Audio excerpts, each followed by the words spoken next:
G'day, good morning. How high can Bitcoin go? Wall Street just broke 1 billion of net inflows in one day. But the governments, they don't want you back.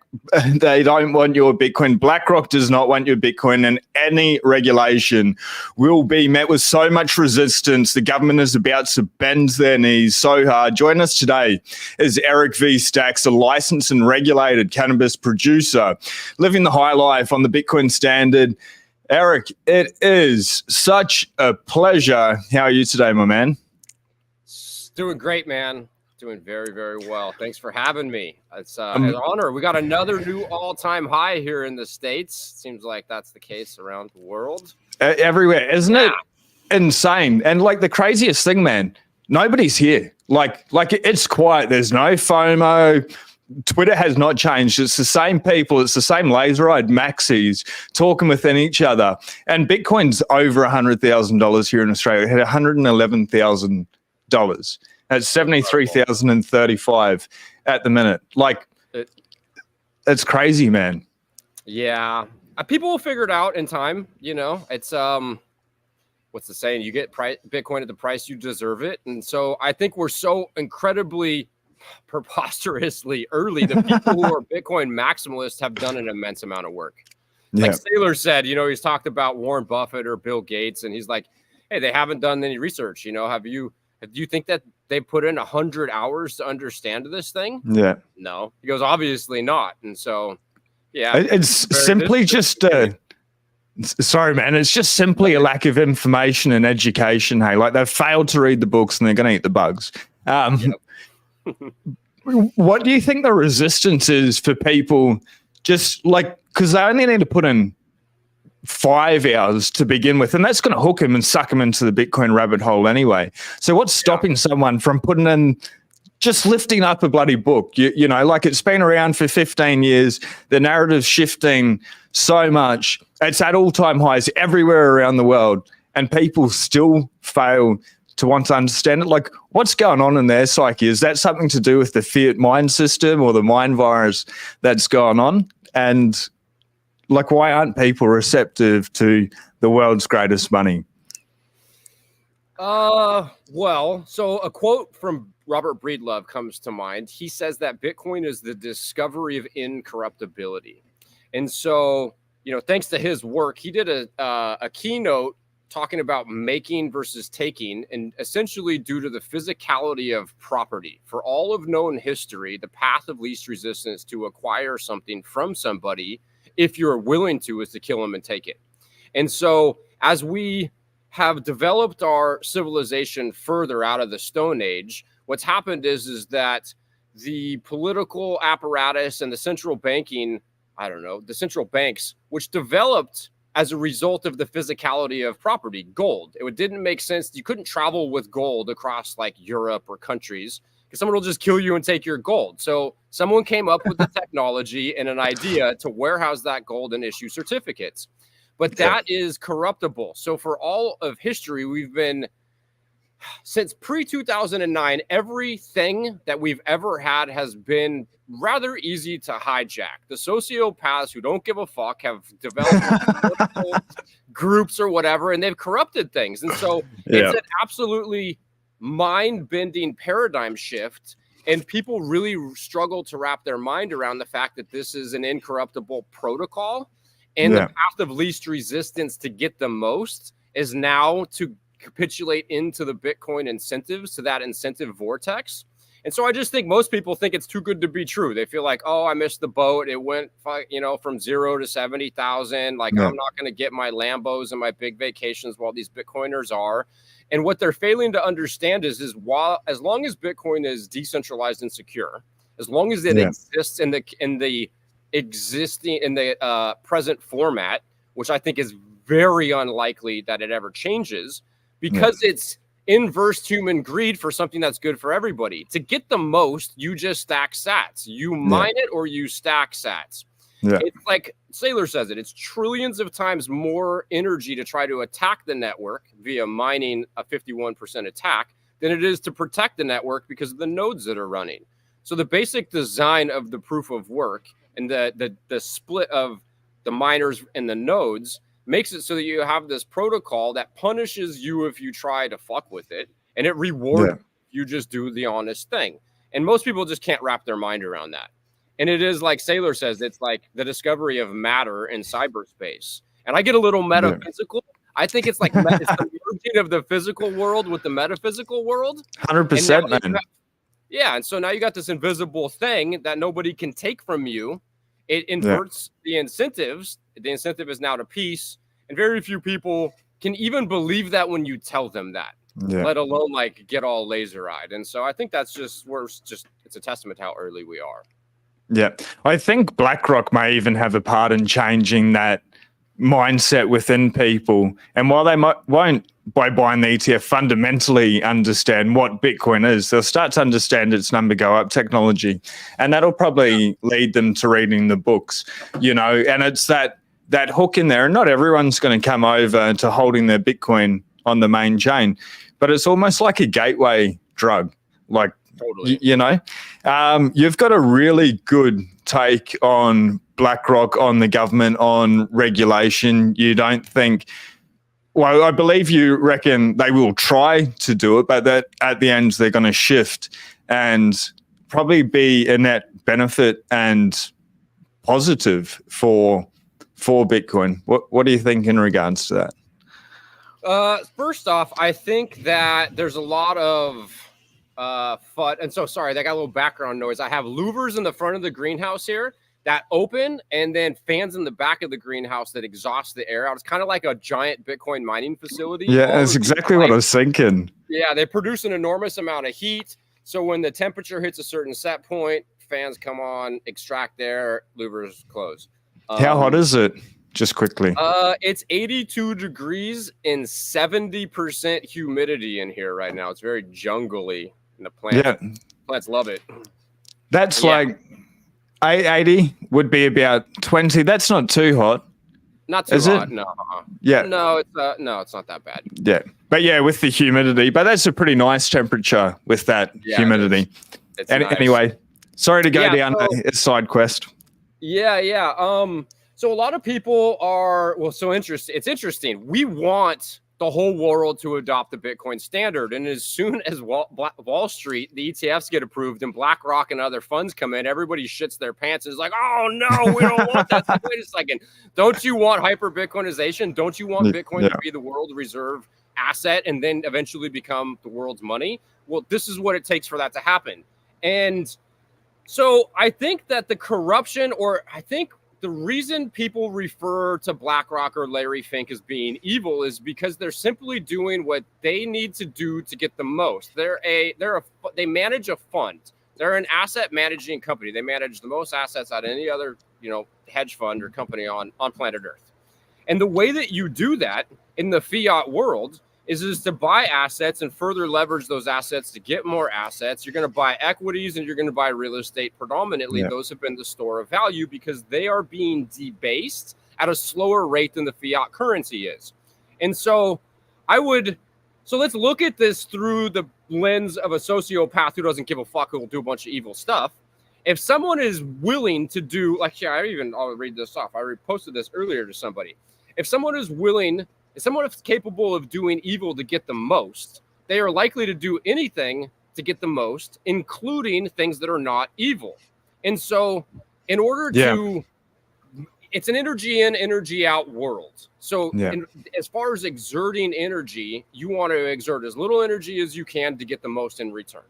And currently, because Bitcoin is the apex prop, it's the only thing on planet Earth that we can't make more of. As the demand goes up, the supply stays the same. Honey badger don't give a fuck, 21 million forever, right? And so what they're doing, and they're figuring it out at hyper rate, is instead of buying more single family homes across the country, they're buying Bitcoin because the Bitcoin is appreciating at such a fast rate that's how their fund is increasing in value. And so that's downward price pressure on houses, upward price pressure on Bitcoin. As the Bitcoin price goes up, you're more incentivized to hold the Bitcoin as opposed to sell the Bitcoin. And so it's this feedback loop that's going to move all the economic energy that's been stored in gold, art, commodities, real estate, equities, government debts, bonds, whatever. All of this economic energy is going to flow into Bitcoin, and that's what we want. And so, the last thing that I'll say in pertains to that topic, there was a debate with George Gammon and Jeff Booth. And the entire time, Jeff Booth is essentially trying to explain to George Gammon why you can't corrupt the base chain. George Gammon's trying to explain to him, like, look, there's going to be a COVID 2.0 or something of this sort, and the government's going to go ahead and print a bunch more money as a result, even if we're on a Bitcoin standard. And Booth says, you can only corrupt a layer on top of Bitcoin. Essentially, the whole interview was George Gammon being like, oh, yeah, I don't believe it. It's a bunch of corruption in the world and blah, blah, blah, M2 money, blah, blah, blah. And Jeff Booth goes, how? How are you going to corrupt it? How, George? How are you going to corrupt it? And so BlackRock would get punished if they sell more certificates or rights or paper Bitcoin, more claims on Bitcoin than they have Bitcoin on reserve. Because if that gets found out, then everybody's going to just move from BlackRock to another fund. It's the game theory. And I'll add one more thing to that. The world on a macro level is just as divided. There's just as much competition in the marketplace on a macro level as there is a micro level. Not all the overlords are in alignment. Like if BlackRock tries to corrupt their layer 2 essentially on top of Bitcoin, it puts them in a vulnerable position in a game. It puts, and another thing too, like a 6102 attack from the United States government. I get really, I don't know, kind of tired of hearing everybody talk about how all these ETFs are a honeypot for the government. If the United States confiscates all the Bitcoin, let's say that they could do so in collusion with other governments and they just steal everybody's Bitcoin. First off, it can't happen. Not even remotely possible. But the world is too divided. So if they could collude with other governments and confiscate all the Bitcoin, then the Bitcoin has no value. And what's the point of that? So they're gonna exert all this energy to take in the Bitcoin. If they hold all the Bitcoin, they basically kill it, and it allows them to continue to plunder. And they got to feed people bugs and reduce the population to 500 million. It doesn't make any sense. And so the United States government's not going to attempt to confiscate it, in my humble opinion, because that puts us at a game theoretic disadvantage against other market participants, other nation states. It's like when China banned mining, like the miners just moved and it just made another nation stronger. So the competition in the market on a macro level is what supports the leaders in making sure that their people are strong. If you have strong individuals, make a strong collective. And so hurting the individual is only something that has been a result of a broken feedback loop, which has been a result of a broken paradigm and a broken money system. And as Bitcoin, the Trojan horse, is in the castle, dude, it's not going to be some blood, shed war. Dude, the people are going to jump out of the Trojan horse and everyone's going to party and fucking celebrate. Like, oh, look, we can do this now. We have scarcity in money. It creates abundance in everything else. Where you have abundance in money, you create scarcity in everything else. So Bitcoin fixes a lot in our world, including fiat. It makes fiat better. I mean, I could go on and on and on, but that's the long and short of it. It doesn't make any sense for them to corrupt it. It would only punish them. It would only incentivize people to move their money somewhere else. And this is a fund that gets paid to manage people's money. And they want to then they need the NGU tech.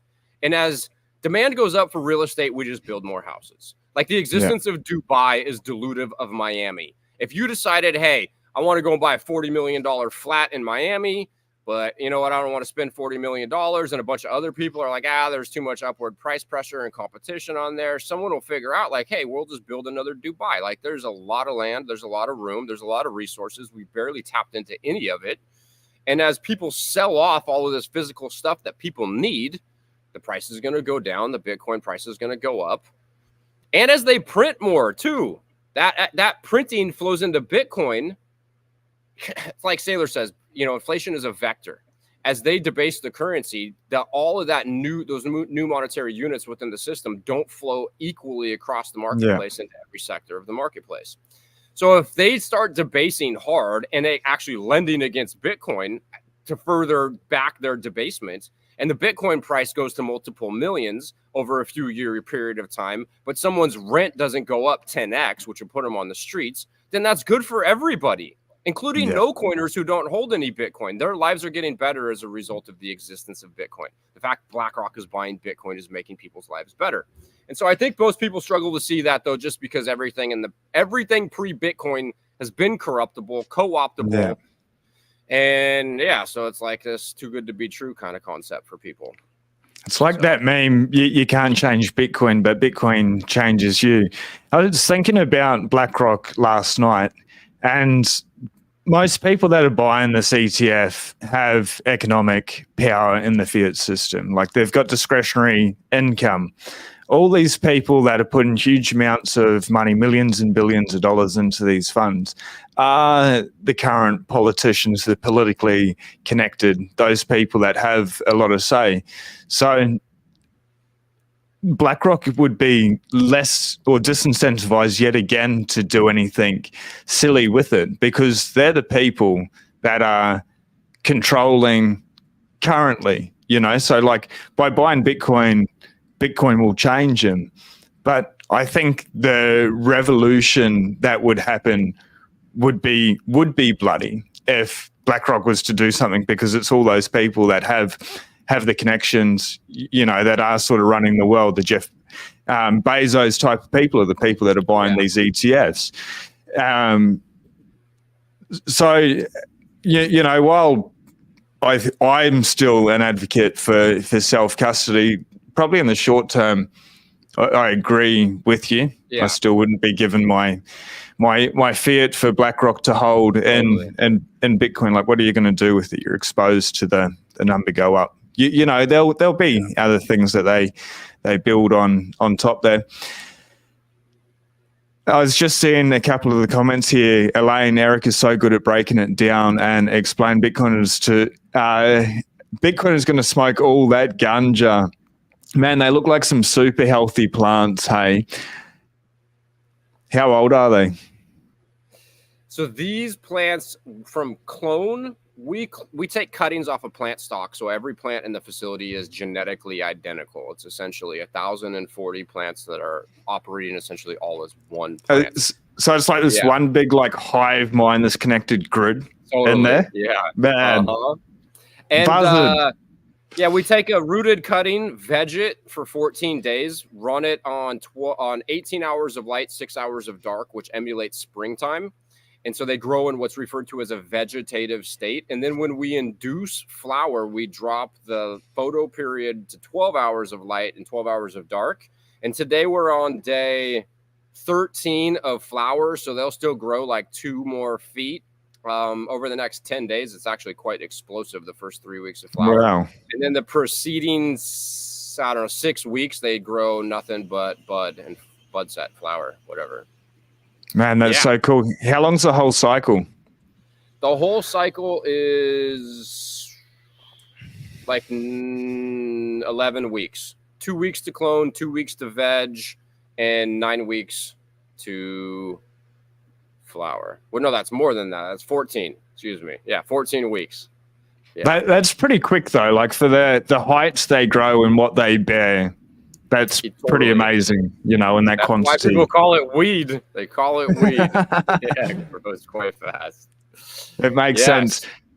Just really, really quickly, I just want to shout out to today's sponsor, the Bitcoin Way, Master Your Bitcoin Self-Custody. 25 years, cybersecurity IT team. Safedina Moose, the author of the Bitcoin Standard, also recommends this professional IT team. They can help you set up a node, get your Bitcoin off the exchanges. That's the most important thing. Actually, I'd like to dive into Coinbase as well with you, them hitting the circuit breakers every all-time high when the price starts rallying. But if you need to just make sure your cybersecurity setup is safe, your air gaps, your wallet, multi-sig, collaborative custody, anything related to Bitcoin. If you need a little bit of help, somebody to hold your hand, they never touch your keys. The first 30 minutes is free. You can reach out. I've put their link below at the top of the description. It's just above Erik's Twitter handle there in the description. Man, Coinbase flipping the circuit breakers. What do you think they just simply can't put up with the demand, or do you think there's some shenanigans going on there? Well, first off, and pertains to your sponsor, I am a hardcore proponent of self-custody if you're capable of doing so. If you're 85 years old and you can't protect your keys, maybe you should keep it with the custodian. Maybe BlackRock's not a bad solution for you, but I definitely would suggest having your Bitcoin as self-custody. You have all the leverage if you have the private keys. And so as far as Coinbase, I think that there's been a mass psyop. This is total speculation, but this is my thesis. I think that because of the fact that you can't slow the adoption of Bitcoin down, you can't corrupt Bitcoin, you can't make more Bitcoin. If I'm a government or a construct and I want to buy myself time to figure out whether or not I'm going to attempt to shut this thing down or develop a position or whatever, I'm going to tell Gary G to shut his effing mouth and not say what I think he wanted to say quite a long time ago, which is these are all fucking dog coins. All this garbage is unregistered securities, and we're going to come after all of it. We're going to sue them all, and it doesn't matter if it takes us a million years. We're going after all of them. If that happened, all this cryptomania speculation would get shut down. People would move into Bitcoin. In addition to the fact that the incentive is to figure out how to make the most. So Coinbase is incentivized to sell you a bunch of garbage, right? And so I think that Coinbase selling you a bunch of garbage is dilutive of Bitcoin, and it's one of the only ways that you can slow the price down, right? And so if all of the money / economic energy that was in all of these ship coins, as Matt Crider says, moved into Bitcoin, it would be, hey, you got all these traditional investments and you got Bitcoin. The rest of them are essentially unregistered securities. And here's the other thing, too. It's a flawed value proposition. Why would I want some dumb chain like Solana or some mother asshole like Ethereum, which all the other shitcoins spring from, like Sapien? Oh, man, they're bad.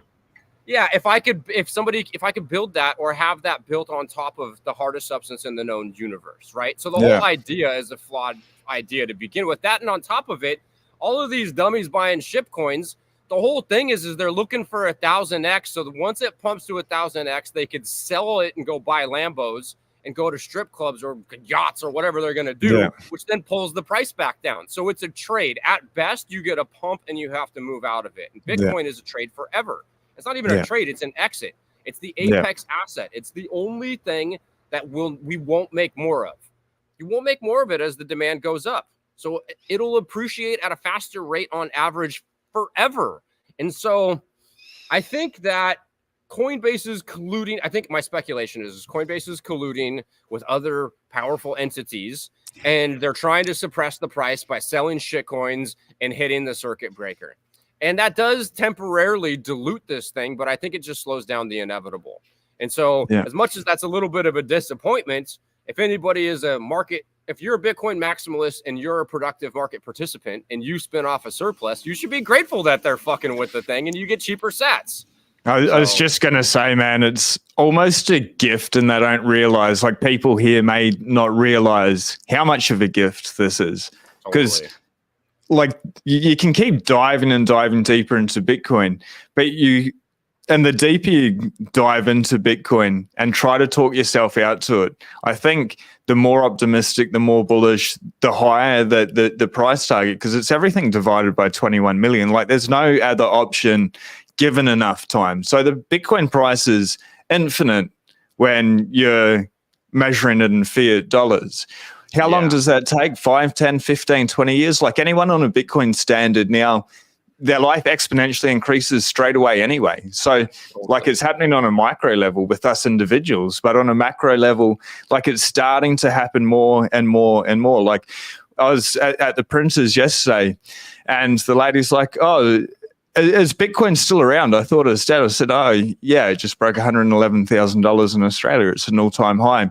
And then just walked out, and I'll go back in 2 or 3 days and drop off a book. And I love it.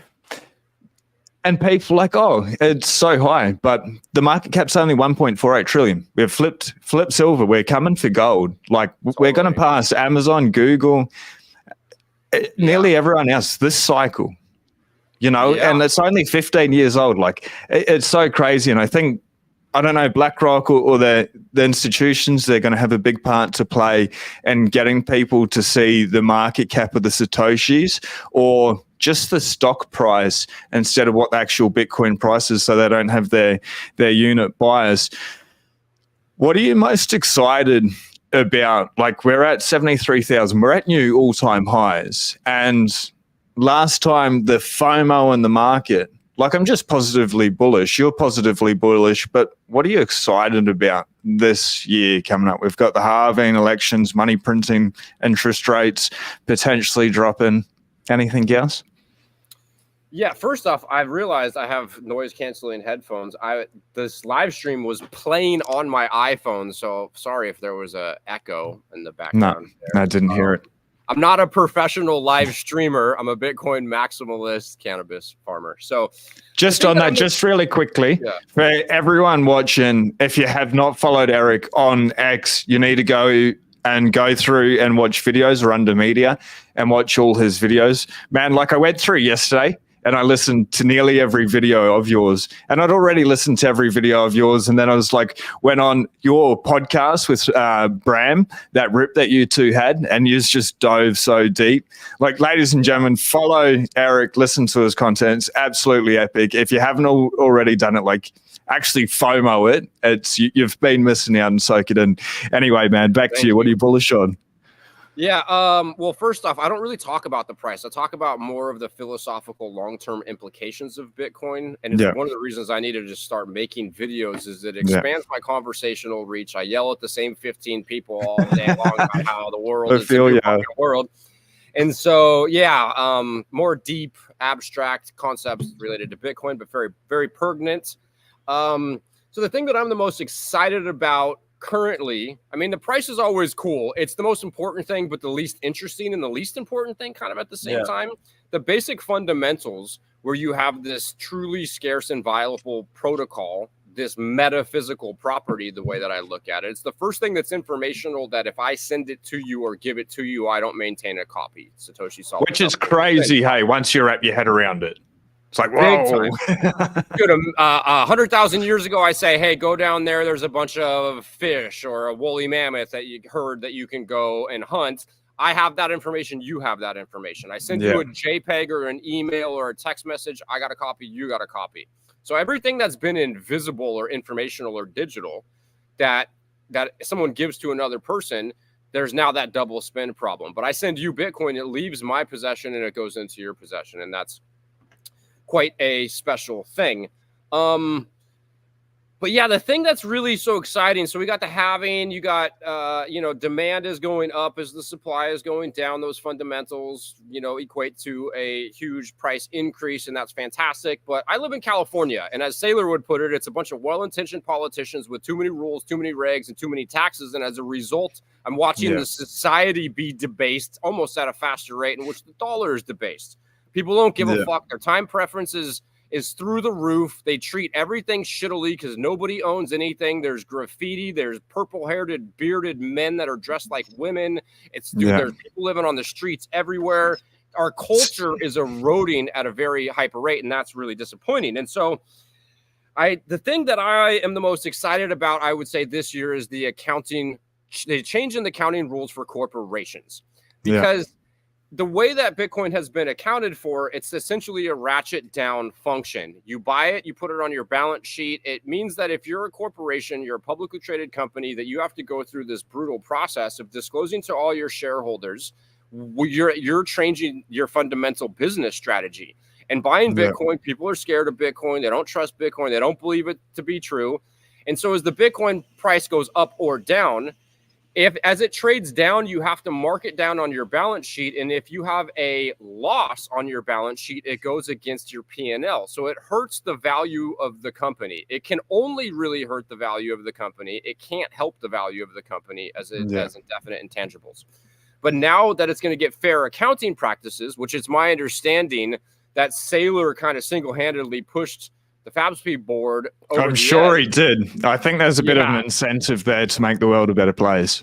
There is. And so what's so exciting about that is once again, we live in a universe where it's energy in, energy out. Yeah. You have to bring energy in to operate and function, whether you're an individual or you're a nation state built up of individuals. And so let's say you're a business like Nestle and you have a history of scumbaggery and everybody has a problem with Nestle. They keep buying up all these small corporations. And actually, I'll add in another thing. It's like Saylor's conundrum. Saylor wanted to run a business as a fiscally responsible conservative individual. He had $500 million on the balance sheet. He wanted to just have a surplus to hedge himself against future uncertainty. If they needed to pivot the business model, if the government shut the markets down or whatever it was, he had savings that he could deploy in case of some sort of an issue, as opposed to diluting to buying shares in another company, buying his own shares, or paying out that surplus, that savings, that treasury reserve in the form of dividend to his existing shareholders. He saved it as a treasury reserve asset. Yeah. And so the game is in the fiat world is to take on debt and to spend your surplus in the form of a dividend or to buy up smaller companies. And so you either become the biggest fish or you get gobbled up by the biggest fish. And so Nestle is going to buy Annie's Food, for example, a small business corporation, mom and pop. They make organic canned goods. The game is to figure out how to get gobbled up by a large corporation. Because we live in a deflationary world, like Jeff Booth's work, supply is always meeting demand, which drops everything down to the marginal cost of production. And where you have a fiat debt-based monetary system where the monetary units are lent into existence as debt against assets, it requires the value of those assets to go up. Otherwise, the debt becomes insolvent. But that's an opposing force to the natural forces that we have where we're making more of everything. Supply is always meeting demand.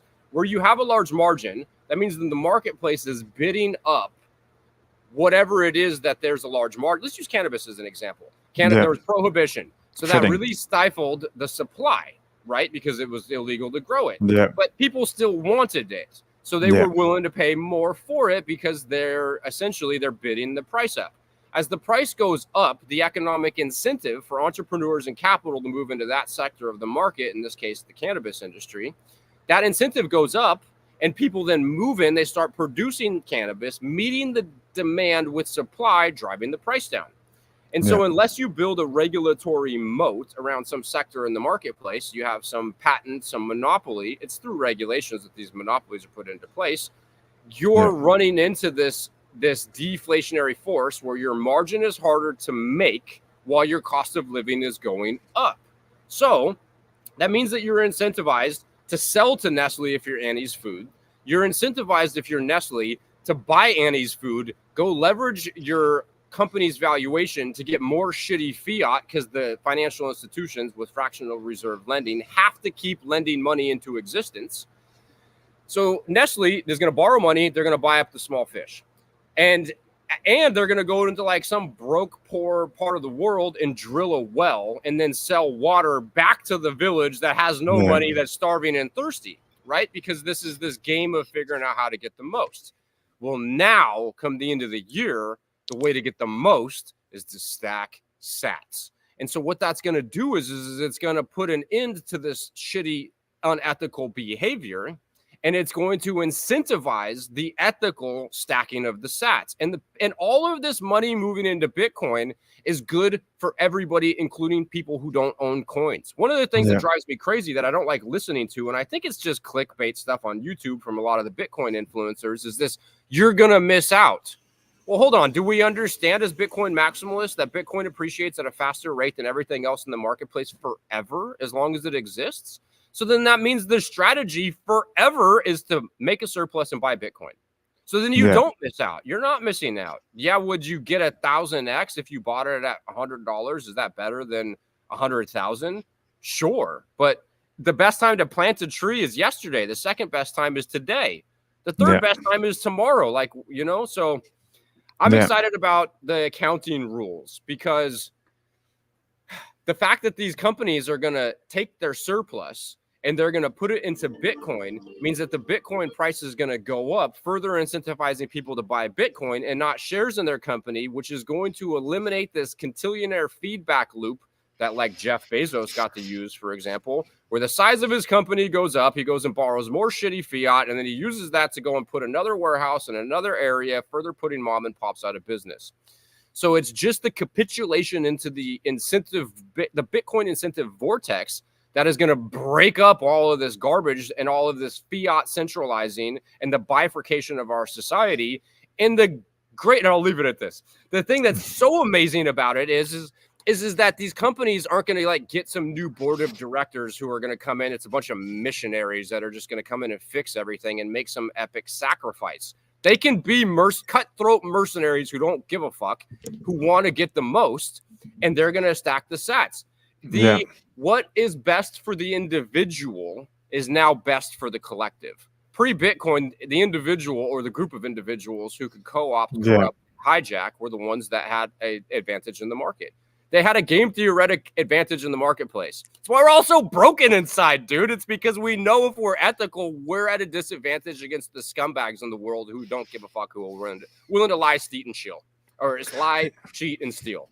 So, it's amazing how quick that Bitcoin aligns you back with truth. Like for anyone that's wondering a little bit, it snaps them back very quickly.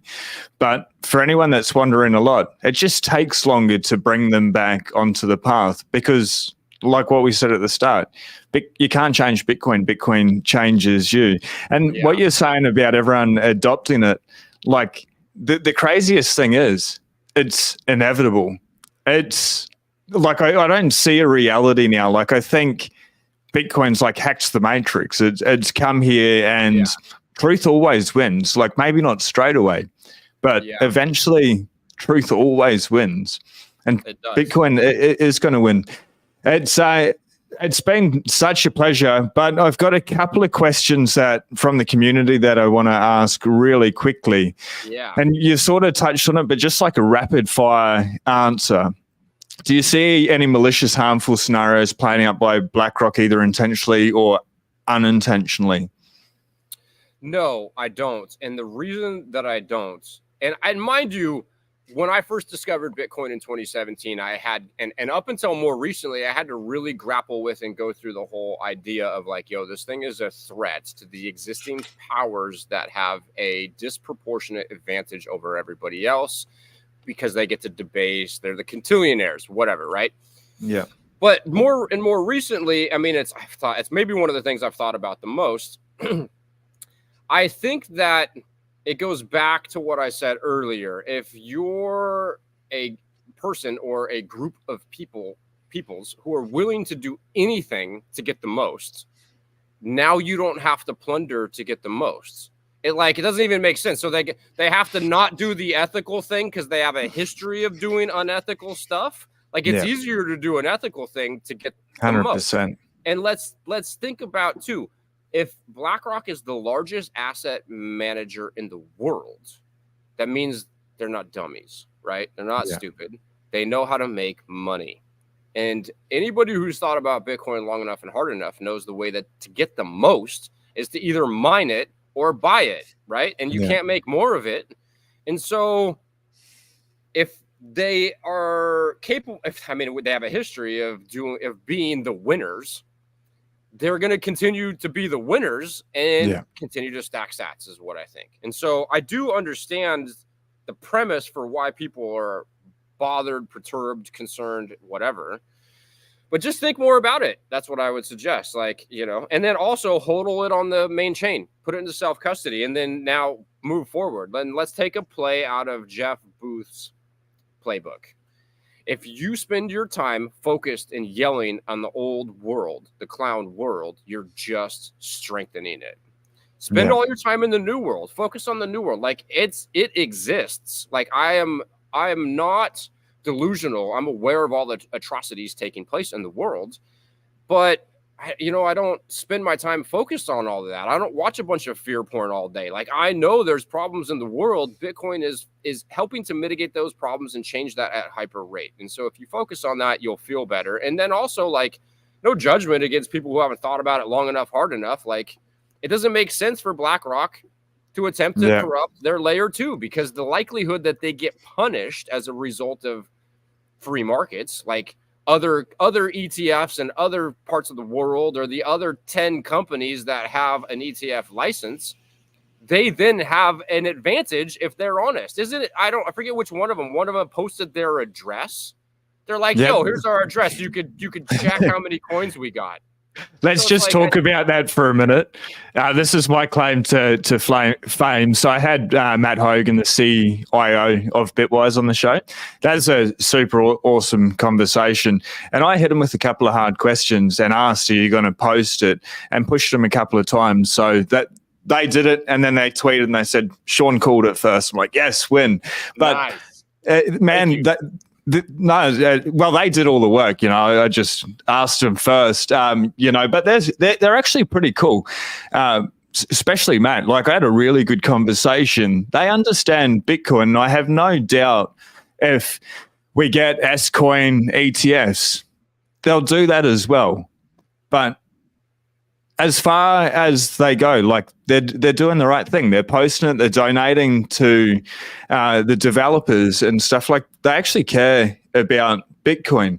And whether Larry does or doesn't really matter. But it is nice to see. And I think Bitcoin is just going to continue to make the world a better place. Like we were saying, like it's inevitable. Sorry to cut you off. It's the floor's yours, man. Show, buddy.